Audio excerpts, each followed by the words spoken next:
Hello friends, so today we are looking at a VLOOKUP error not applicable, the same as we looked at yesterday.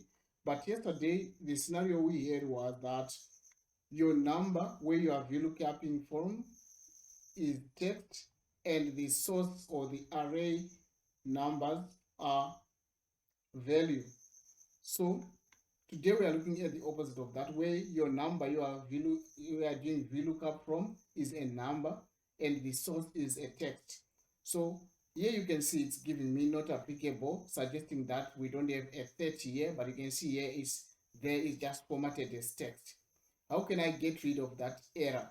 So you can make use of value to text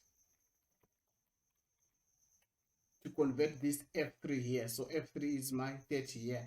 So I can say value to text and put in brackets F3 and put enter. You can see now it's converting this value to text and searching the text here, and it can be able to pick it up because this number is formatted as text.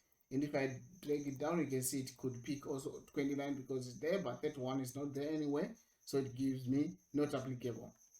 So this is to just make sure that you are careful when you do your VLOOKUP formula, to make sure that you don't conclude too soon to say VLOOKUP couldn't find the data you are looking for, but make sure that your formulas are right and make sure that the data formatting is the same, especially the lookup value and the value that you want to use in the table of array here.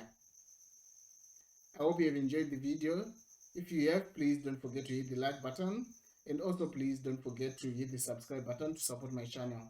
Thank you. Bye bye.